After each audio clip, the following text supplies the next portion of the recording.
Hello, Crypto Wisers. Welcome back to the channel. My name is Milton, and I will be your captain for this episode. And do I have a very special episode for you today? It is our very first episode of Cryptowise Chats. And in today's episode, we have an interview for you with Kylin Network CEO Dylan Dewdney. If you've been watching the channel for a while, you know we are huge fans of Kylin. Very, very bullish on the future of Kylin. And I did do a deep dive on the project a few months ago, right before they launched their token. That's this video here, Kylin Network Token Launch Must Watch. So if you have not watched that yet, I suggest you do so. But without further ado, let's get to our chat with Dylan. Marvin and I sat down, digitally of course, and had a talk with Dylan Dewdney. Now, first things first, on the channel, we have always been calling him Dylan Dewdney. That was the first thing we learned. That is not how you say his name. It is pronounced Dylan. Probably the only CEO in crypto who has a first name that rhymes with his project's name. So that's where we start. We start by talking about where he got the name for Kylin, but we go in depth on a lot of really cool stuff. Hope you enjoy our conversation, our crypto chat with Dylan Dewdney of Kylin Network. Well, why don't I just ask you that first question, which was going to be my follow-up question to your name. So now that we know that your name is Dylan and it rhymes with Kylin, so where did you get the name Kylin? There were a few things that were kind of put into the mix in figuring out a name. One was just sort of thought it was cool. Because Kylin kind of sounds cool. The other was that it's like an ancient mythological beast, I guess, that's supposed to portend good fortune. Since we were iterating on this idea of oracles a little bit for Polkadot in the early days, we felt, something that that could portend something or bring good fortune or could herald another age. It was kind of like a synergetic thing. And also, we're pretty frank about the fact that a large portion of crypto audiences are Asian, right? And these markets are actually really, really important to speak to and capture. So we thought it was really cool that it had a basis in primarily Asian folklore, the Kylin. All of those things sort of together. And we got to have like a cool mascot. I thought that was really neat. So. No, it is a great name. It is a cool sounding name. And I think, that makes a lot of sense. I think we should just address maybe the elephant in the room here, and that the crypto the past few weeks has been, price wise, the volatility of it has been, pretty shaky to put it mildly. I'm just wondering from a project perspective, how that affects your ability to do business, to build the project. Does it affect it at all for a day-to-day business? How do you protect yourself against volatility? Yeah, that's a good question. The general framework or the sort of operating principle that we have for Kylin is that we need to have, we have a commitment, obviously, to our investors. We have a commitment to community. We have a commitment to ourselves with, how motivated we are to see the vision realized over a period of time where iteratively a lot of work will be going in and resources, both in time and compensation, needed to ensure that we can live comfortably enough or we can execute. And these are realities to any startup venture or really any business. You need to have enough resources in your war chest to be able to deploy whatever it is that you're deploying. In our case, it's a number of things, but it's an ambitious project that wants to see a DData world realized in a few years. For us, treasury management is really important because it allows us the latitude and flexibility to ensure that we have enough of a runway on which to execute all of the stuff that we need to execute on. With respect to sort of a principle that we apply for that, it's we've been in collectively, like, we've got really, I think, a very deep amount of experience in crypto, in the sense that a lot of us, could be considered OGs. I'm not sure what year it is that you're considered an OG, but a handful of us are pre 2013, including myself. So we've seen this market go up and down and up and down in some really volatile ways. We've seen a few black swan events now, all the way from GOX to the DAO to COVID to all these sort of events that have happened that can precipitate a lot of volatility, or be a precursor to a longer term bear market. So we have the principle that even if our token value goes to zero, we need to have the ability to ensure our commitment to ourselves, our investors, and core team members, where when we hire, we tell them, hey, we make a commitment and a guarantee to you that no matter what happens, there's 2 years ahead of us to execute on all this. There needs to be, even in the context of a risky venture and a volatile space, enough comfort and latitude to do creative and worthy work and labors. So that's an important aspect to consider when it comes to sort of how that changes business realities and strategic realities for our project. Well, you have perhaps less to, if it's your own token value that's gone down and with respect to the overall market, or in step with the overall market, then you're going to have less latitude to leverage your token value in various ways. But it also provides opportunities for people who are very bullish about your project, including sometimes even the core team members themselves, to sometimes take more positions, or extra positions. And it's also a time in general terms for anybody building in the space where I think we get down to brass tacks and we don't get as caught up in the foment of insane valuations or the pressure of insane valuations, and you get down to building. You're always down to building, but it's maybe less distraction during a bear market as long as you've secured your bag. And then lastly, one of the realities that changes is there may be less the innovation cycle, or the number of projects or the number of new minds entering the space may go down. But hopefully during that bull cycle, you've captured enough interest and talent and resources that you kind of secure that bag and they're executing on whatever it is that people have been thinking about. Yeah. So just to kind of clarify there, some thoughts. So because you've been through this a lot, and you obviously, I'm sure we're paying a lot of attention in the last bull run and that bear, that kind of winter, that it seems like that's kind of the thing everyone's most afraid of, that we're going to go through another winter that's maybe 2.5 years. So from your planning and perspective, it sounds like, is that the thinking that no matter what happens, we're going to be prepared for 2.5 years of just in case, just worst case scenario planning? Yeah, precisely. So we're good for the next 2.5 years, but something that's unique to, maybe not unique, but unique to our project and a handful of others, is that we're relatively, we're more cushioned, I think, from volatility in terms of our business model than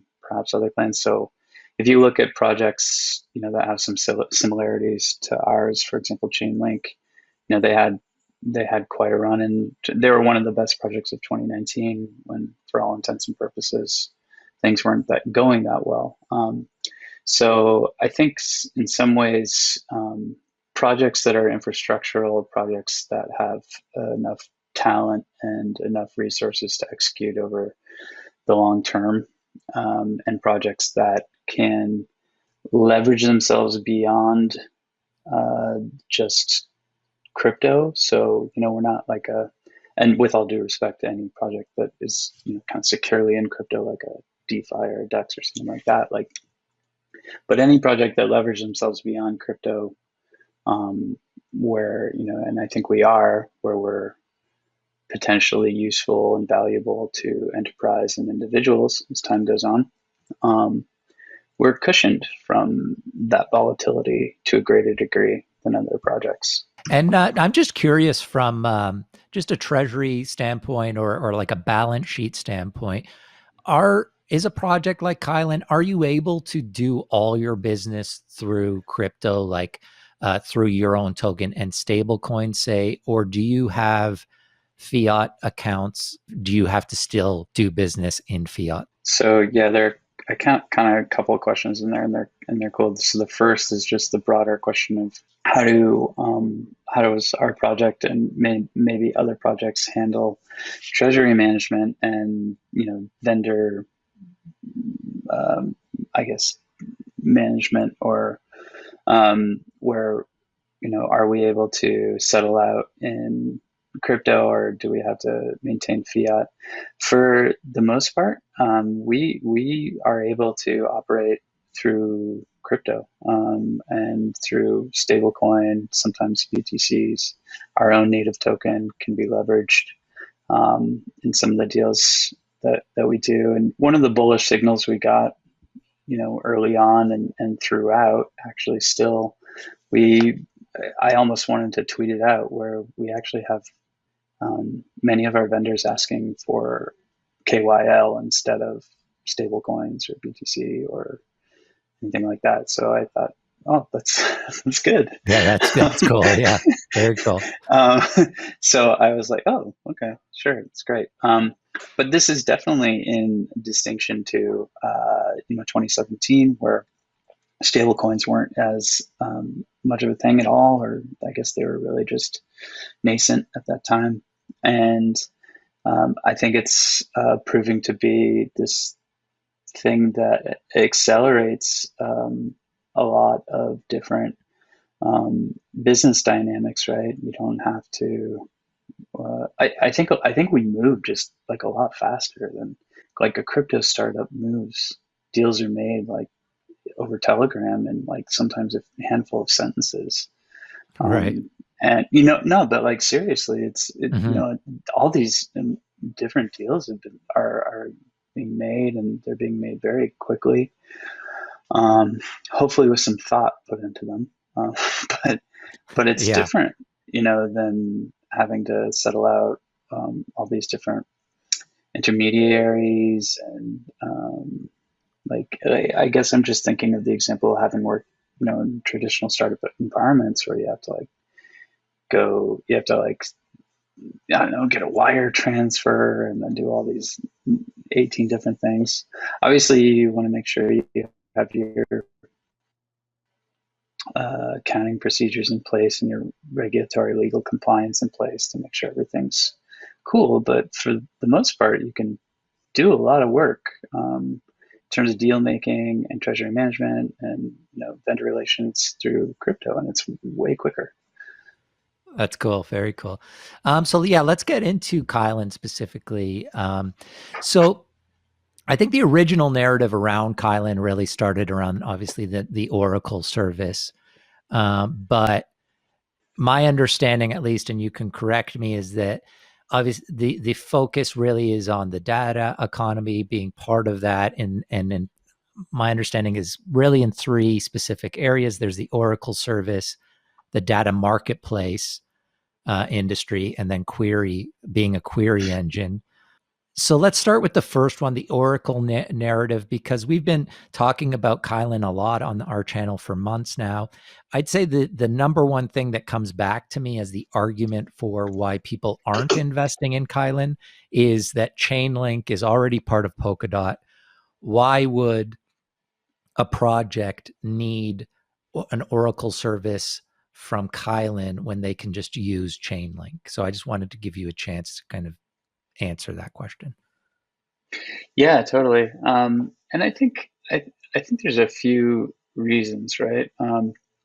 One one is sort of just an overall strategic reason, which is that and that we've worked with, that it's like part of our pitch to some extent with a lot of partners, and we've got a lot now where we say, um, all things being equal, does it make more sense or less sense for you to have a handful of Oracle integrations or just one? All things being equal, if there's less friction, there's less cost involved.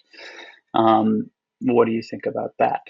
And the answer has never been, yeah, we want one, which would mean potentially a single point of failure. Um, so that's I think that's definitely a big part of the overall picture strategically. Um, we I think for such an important infrastructural aspect, at least from the price feeding standpoint of price feeding DeFi, which is what has become sort of synonymous with Oracle services. But at least for that narrow use case, um, you're going to need many different points from which to draw robust results to drive whatever automations that you're driving. In the case of price feeding for DeFi, um, it's a lot of DEX action and things like that.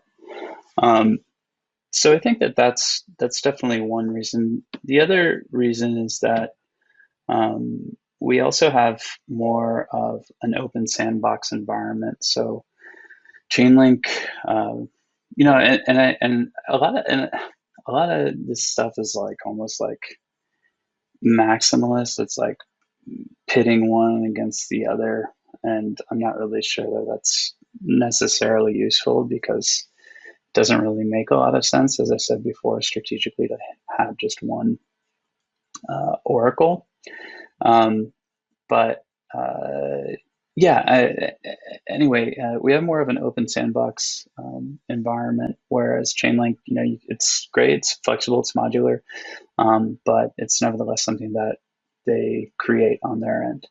We're able to let, in a very decentralized way, anybody come onto the network and build, as long as they have the technical acumen, really innovative, interesting use case parameters, inclusive of that, price feeding for a DeFi use case, which we consider as just a leading edge use case, the tip of the iceberg when it comes to different data types that you can call that can be operationalized and monetized for a variety of applications as time goes on.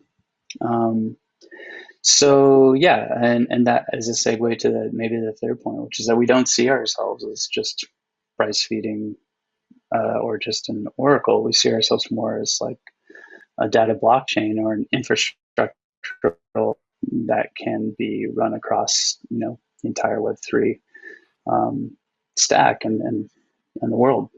So that's kind of like the answer to that. Technically, Chainlink also has a palette. They can't hope to get a parachain, which brings with it some other considerations. And yes, you can certainly call their palette, but they wouldn't have an underlying consensus layer that leverages the entirety of Polkadot. Okay, that's So interesting. Yeah, I'm not sure a lot of people would know that specifically. So that's cool. Yeah, no, that's great. Yeah, there's a couple of ways. I mean, I definitely want to talk about the DData market offering and that kind of the article that you put out recently. But maybe before we do that, since you touched on certain aspects of Polkadot already, I know that people will want to know what your parachain strategy is going to be. Obviously, we just saw that the team at Akala with their Kusama project, they just secured the first parachain that's going. Just curious, how intensely are you paying attention to that and watching that? And what was the strategy in Kylin not taking part in these first Kusama parachains. Is the strategy to just wait for Polkadot and only have a parachain on Polkadot? Yeah, totally. So, I mean, very, very early on, as I investigated Polkadot, and we investigated Polkadot as we were forming up, this idea of having, more comprehensive, cost-effective, higher throughput Oracle, or getting off-chain information on-chain. We were, there are a variety of candidates for layer 1, or I guess more aptly for Polkadot layer 0 solutions that we're looking at. And anyway, so the parachain aspect of Polkadot became obviously really important for us to consider. And I think from the very beginning, we felt that a parachain was necessary for us because of the security that we would need for such a system or such a network. And so, we started investigating that pretty deeply. And in the meantime, Kusama, which was sort of, I don't know, like the level to which Kusama ascended was not expected back when, we're entertaining building on Polkadot. And Kusama almost became a proxy Polkadot in and of itself. And that was a little bit unexpected. But nevertheless, we felt that we wanted to just bide our time and go for a parachain auction on Polkadot.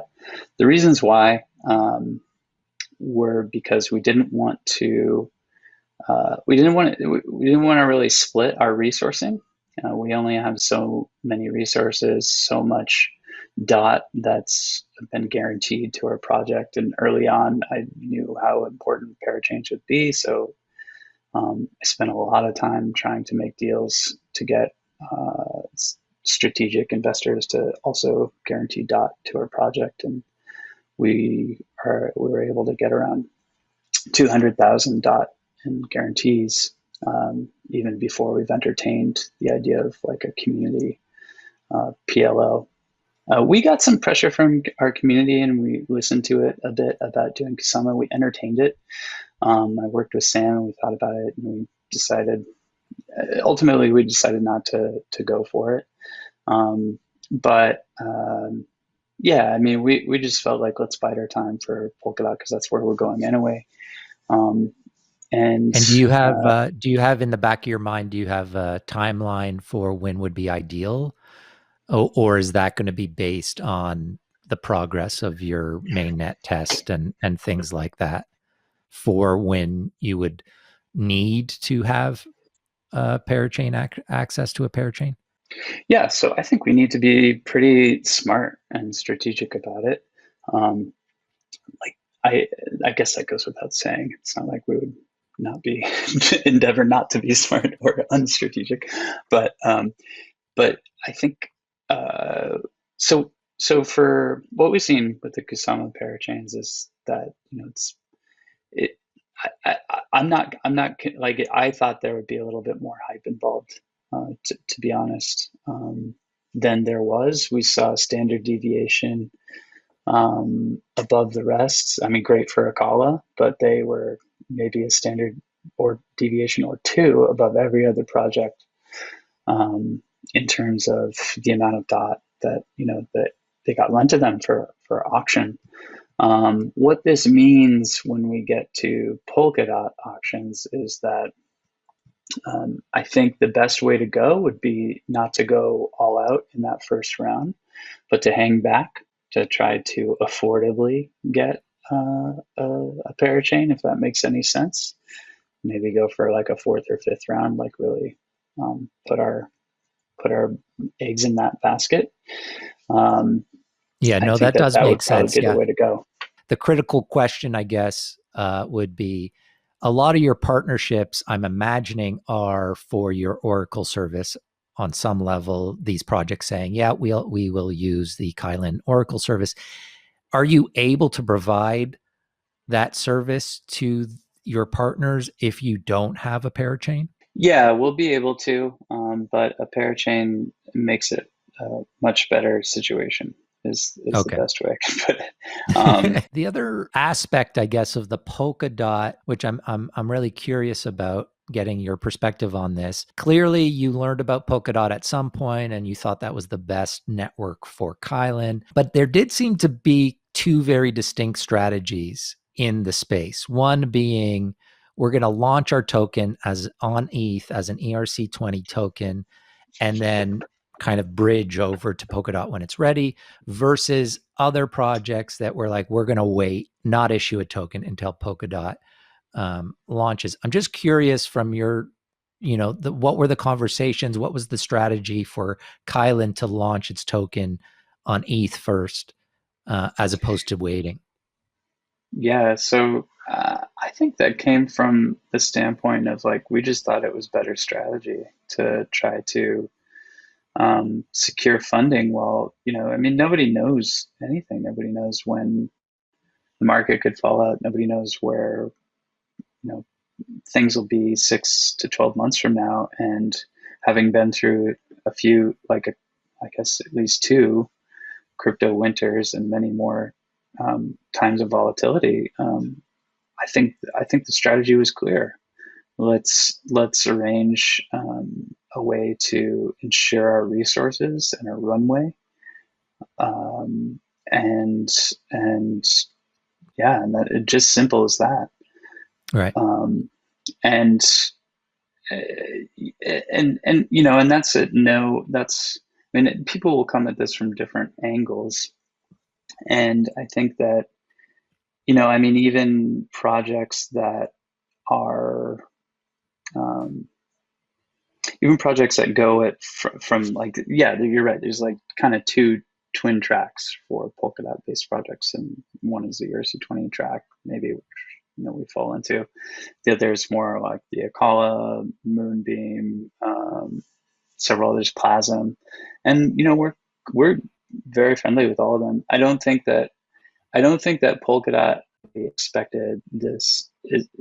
I think that they would prefer that nobody raised on ERC-20 than came over to Polkadot because they perceive it as almost like a conflict of interest. And I'm sure there's some, maybe, I don't know if there's as many scams as people think there are. I think there's a lot just more naive founders, or founders that probably are biting off more than they can chew, than there are scams. If you were to go back in time a little bit on the launch of Kylin, is there anything that you would have done differently? There was some negative narrative after the launch around the tokenomics of Kylin. We got a lot of engagement around it. We've talked a lot about it. Looking back in time, if you were to do the launch over again, is there anything you would do differently? The LBP was tough because it was ironic too, because we did the LBP so that we could have hopefully a better entry price, and there wasn't bot front running and things like that. What ended up happening, because it was this new vehicle for doing a public sale that I think many people didn't truly understand, was that the opening price, which is not to be confused with the token value whatsoever, it's actually set at a high bar to dissuade people from buying in. Unfortunately, it converged with a lot of retail interest in our project, a lot of retail interest that may have been naive to how that operated, despite our best efforts to tell everybody, do not FOMO in, do not FOMO in, do not FOMO in. And yeah, I think it drove the price up quite a bit. And some people can interpret that negatively or positively. It really depends on your perspective, depends on many things. But if I had to do it differently, I wouldn't change anything, because our intentions were really quite genuine, and we're looking out. We were looking at basically for the best situation for all parties involved. I wouldn't have, in the sense, I wouldn't have changed anything about the structure, but I would have probably maybe tried to engage for a longer period of time with educating people on how exactly it works. But then again, you're depending on people to take the time to understand it. And, you know, I don't know. What else to say, except we did it definitely with the best of intentions. And yeah, that's so I would have just made, but we didn't have a lot of time either. We're getting incredible pressure to get to a public sale and a public launch over like 2 or 3 months. It was just like hammering on our telegram, when sale, over and over and over. And, you know, we thought we were going to do like a big IEO. We're entertaining all these different options. And then we thought about it so intensely. I mean, hours and hours of thought by many people on what the best situation could be. And we centered it on LBPs as like a technical, sort of recent technical innovation, how a sale could be rendered without bot front running. And unfortunately, we got scooped by Gate in the beginning of the sale, and they drove the price up.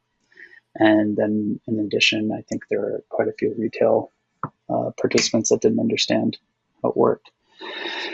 So that was that. And then, but since, I mean, many other, you know, I think we wrote in that announcement, we feel it could become a bit of a standard for future sales or future launches. And indeed, I think like a dozen projects after us used LVP as a vehicle for their launch.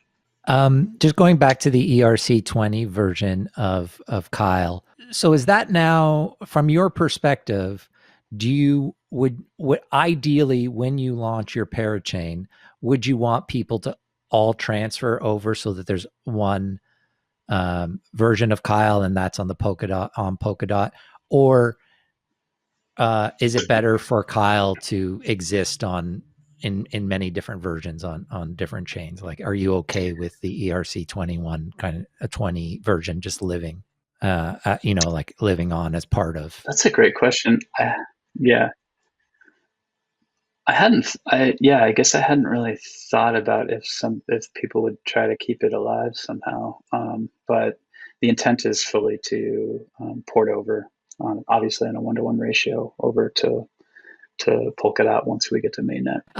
In terms of bridging, just curious, will you be utilizing other bridges that are being built for Polkadot already, or is Kylin planning on creating their own bridge? Number one is our primary strategy right now. We're also, for the projects that we speak to that are interested in using our services, but they're not on Polkadot, so we can't integrate them right away.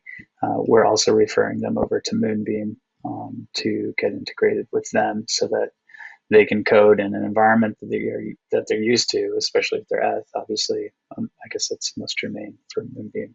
So they can code in an environment they're used to, which is Solidity, to do any sort of bridging that they need to. Right. Oh, interesting. So are you in a lot of talks with projects right now that would like to partner with you, but just can't from a technical perspective?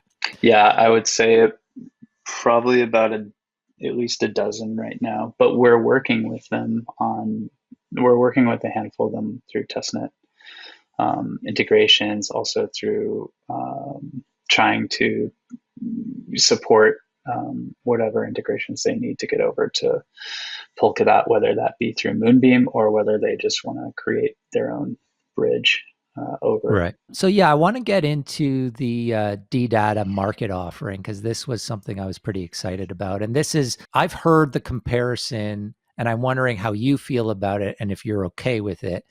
If channels like ours compare Kylin to a combination of Chainlink because of the oracles, Ocean Protocol because of the data marketplace, and then the graph because of the query engine. Is that something that you feel represents kind of the ambition of Kylin?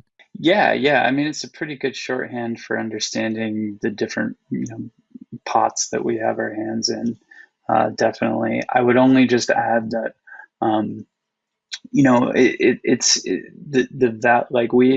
So if I can just provide like a 5-minute sort of DData overview. So I think that I think that we're one component. Even our entire data validation layer, which is sort of like, we're like a data blockchain.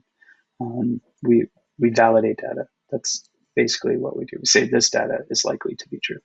That's like the most basic concept to Kylin, whether we're saying we're, doing stuff like the graph where you can query on chain, or we're getting off chain information on chain, or whether there's a context for a data marketplace that's building over time. We're saying this information, this data is likely to be accurate, and that validation layer, that data, Kylin network occupying that position as like a data validation blockchain on the layer 0 of Polkadot, is just one component of what's necessary for what we're calling a DData world, or a DData economy, or other projects call it responsible data economy, which basically means it's just a further refinement and making efficient what already exists in terms of how data is operationalized in the internet. And validation, as I said, is one thing, but another thing is trusted computing environments. Another thing is decentralized identity or portable identity that can operate through Web3 applications. And then there are things that are not technical, that are social, like increasing pressure on businesses and enterprises and governments to make data more remunerative for individuals, less rapacious, and for companies to be compliant with some of our concerns about privacy. And I think increasingly it's going to become difficult and expensive and more challenging than it's worth to operate under the existing data frameworks and architectures that companies are used to operating.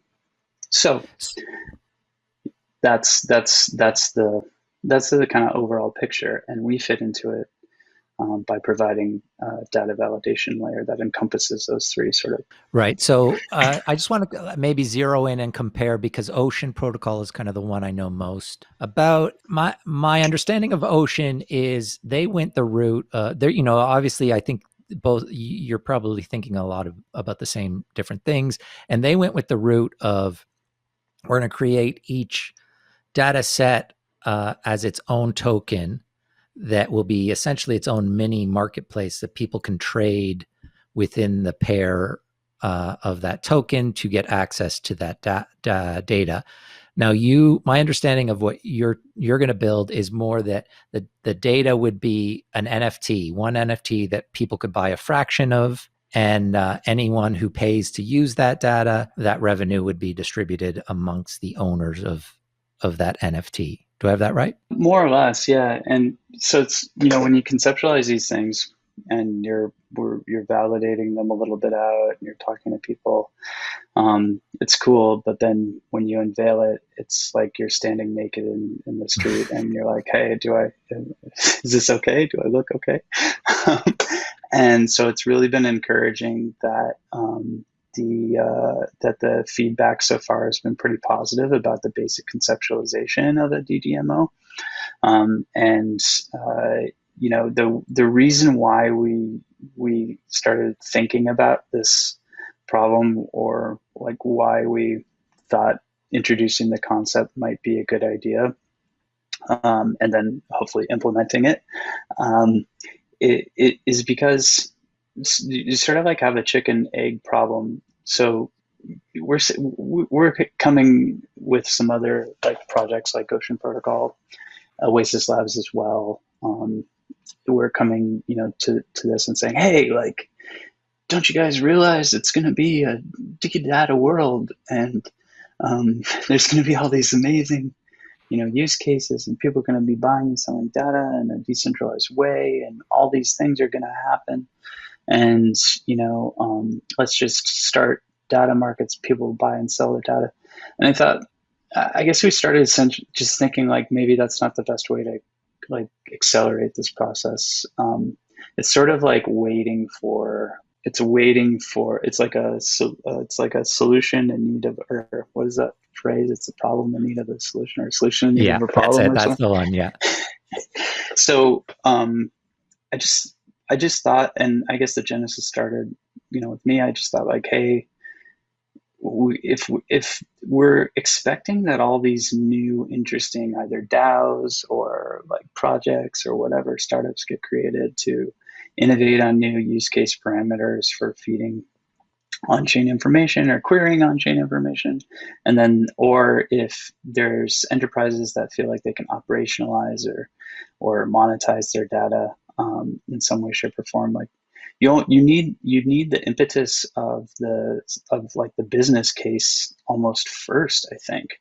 um, and or you need somebody like saying like, yeah, this is what we need, because it wasn't until DeFi, and it wasn't until people really needed reliable oracles that the use case of like um, Chainlink readily apparent.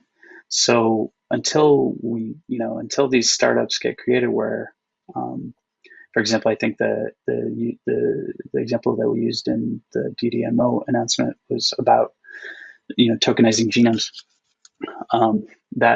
Until that happens, like until researchers have this place where they can sell this information or buy this information from, when there's a context to sell it, then the market is like, okay, great, like we have this data.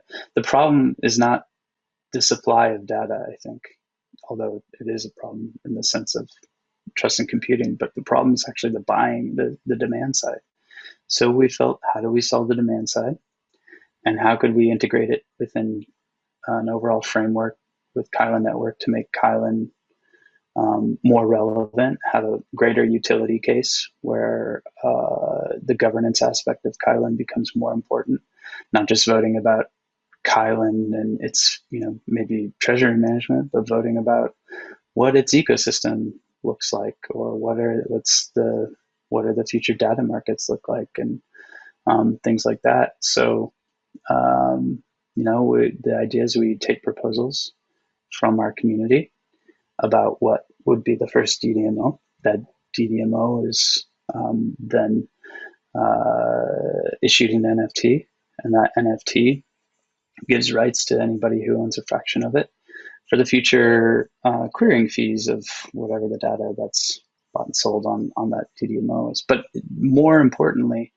what that DDM is basically, it's a venture, it's a DAO type of venture, and the whoever holds the DDM fractions of that NFT would be voting on the core team members, the amount of treasury that's devoted to building out that use case and building out that data market, because that's how this actually will get kickstarted. We can't possibly start 100 use cases in data markets or innovate all these parameters, and Right. other projects are too busy doing their own things, right? So we need to actually basically incubate the use cases ourselves while creating greater utility for KYL, and centered in on NFTs, because I just thought, well, this is neat because each NFT, if we do a single fractionalized NFT, then that NFT almost acts like, it's, the analogy is like a taxi medallion, and it allows you the rights to that portion of whatever is coming through the Kylin network. We also decided to give an extra 5% of team allocation querying fees over to that too, to kind of further incentivize this initiative of DDMs. It's really interesting. I'm really fascinated and excited to see how it comes along. I'm just curious, just quickly, because I don't have you for very much longer. So, where in the roadmap would you imagine this coming? Is this a year down the road? Is this 2 years? When can you imagine, say, the first one of these launching? So right now we're working with a partner that does fractionalized NFTs to start conceptualizing, or to start to think about implementation and what that's exactly going to look like. I mean, it could happen. It could happen relatively soon, like within the next couple months, or we could think about it being more strategic to have it happen after mainnet. It depends. I'm surprised we haven't seen any. Although we haven't formally called for proposals, we haven't really seen any, like, anybody saying like, hey, I want to start this right now. But so we'll see. But I think Given bandwidth, I mean, I'd like to get it out. I'd like to get it out sooner than later. I don't want anybody else to do it. Very cool. And I'm just curious, how much conversations, or what is the relationship that you have with Ocean, if any? And I'm just thinking, I know that Polkadot, I think it's Polkadot specific, has a DeFi alliance. It seems like data and DData, as you, I think you coined that phrase. It feels like that is a huge use case for blockchain. Is there any talk within the community of people who are interested in DData of creating some sort of alliance around it? It's a great question. So a couple months ago, I started thinking about this and thinking like, hey, there's a lot of people working on data, and maybe if you want to call it DData in blockchain. And I'm not sure why we don't push our cause more than we have been, because it's not, I think people are underestimating it. And I think it's going to be an even bigger trend and bigger wave than DeFi, maybe by 2 or 3x. And I think more important ultimately for the future of the world, because if we don't solve our problems with data centralization and siloization, there's a lot of bad stuff happening right now, and I think that we ought to probably solve it, and it'll have much more wide-ranging implications than just, all due respect to DeFi, than just echoing traditional financial instruments in a decentralized way. So yeah, I started an initiative with this is some alpha, I guess, with Blockdown, Erhan there, and API 3. And between ourselves and API 3, we're spearheading a conference in early September that will be, I think, a half-day conference called a DData conference. And we'll have, hopefully, some of our great colleagues and counterparts there, like Ocean Protocol. I don't have a lot of personal connection. I talked to Bruce like once, but I think all these projects are collegial, and we all stand to benefit by pushing our narrative and agenda collectively, to make people understand that data is more than just oracles.